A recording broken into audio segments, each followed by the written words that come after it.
Welcome to This Explainer. Today, we're embarking on a genuinely fascinating journey. We're going to take a 5,000-year-old text and translate it into a highly practical, modern toolkit for your professional life. We're looking specifically at Chapter 5 of the Bhagavad Gita. But listen, we aren't studying this as some dusty historical artifact. No, we're going to decode its insights to solve two of the biggest, most stubborn challenges in the modern workplace: building truly inclusive teams and developing unbreakable mental resilience. Okay, let's dive right into this. It's a completely fair question to ask.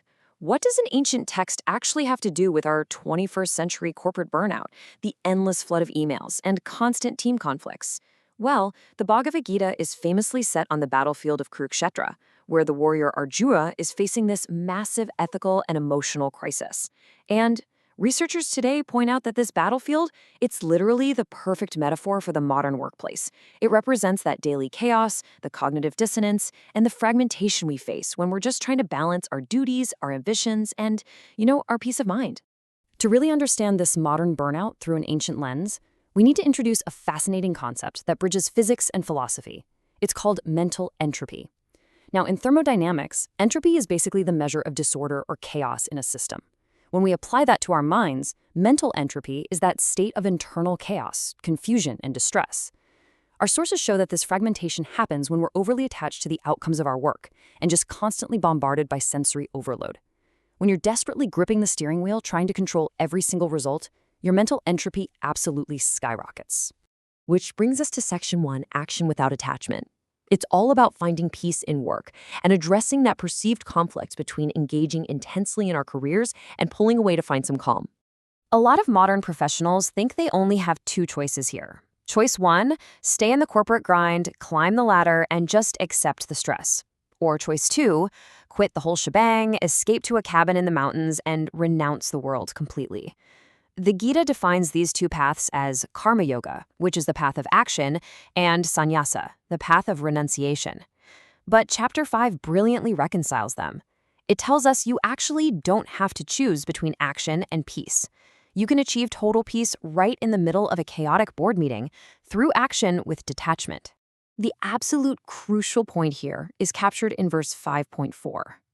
True renunciation isn't about abandoning your job, your team, or your responsibilities. Not at all.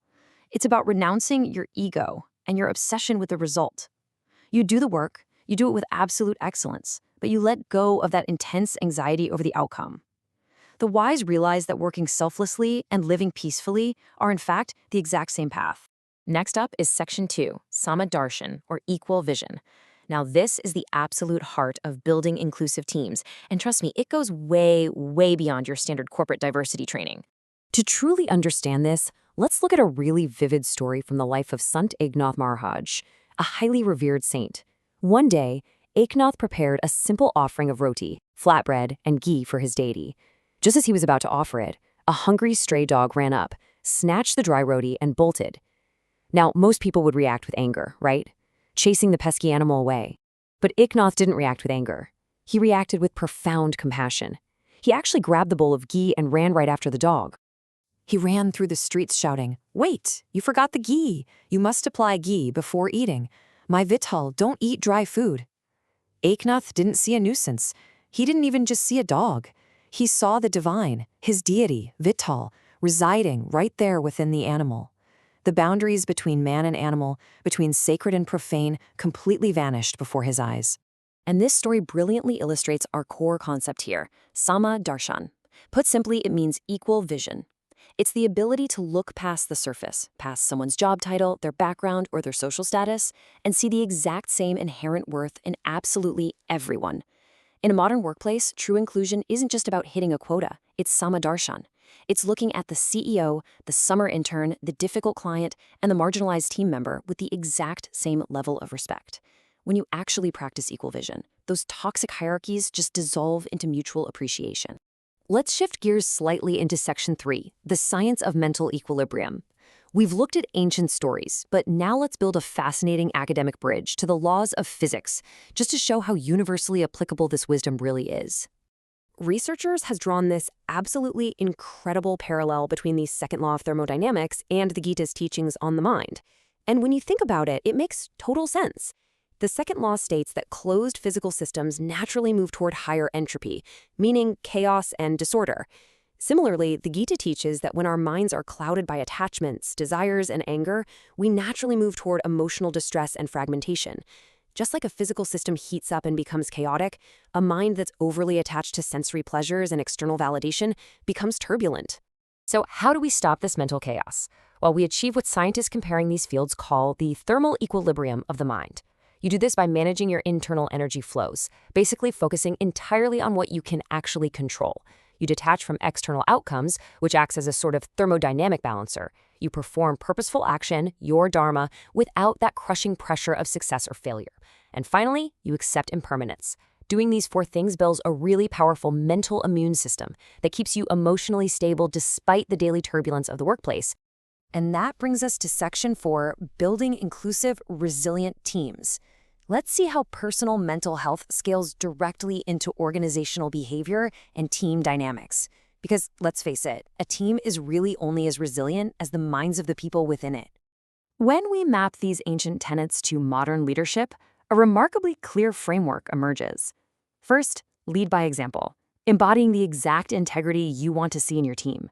Second, lead with empathy and compassion, driven by Sama Darshan, that equal vision we just discussed. Seeing the deep interconnectedness of all team members is what fosters genuine loyalty and psychological safety. And finally, equanimity, maintaining calmness under pressure. A leader who doesn't ride the emotional roller coaster of highs and lows anchors the entire team. This directly applies to how we handle disputes, too. There are 4 clear steps for resolving team conflict derived from the text. First, understand the root cause rather than just reacting to surface-level symptoms. Second, practice nonviolence and open, honest dialogue.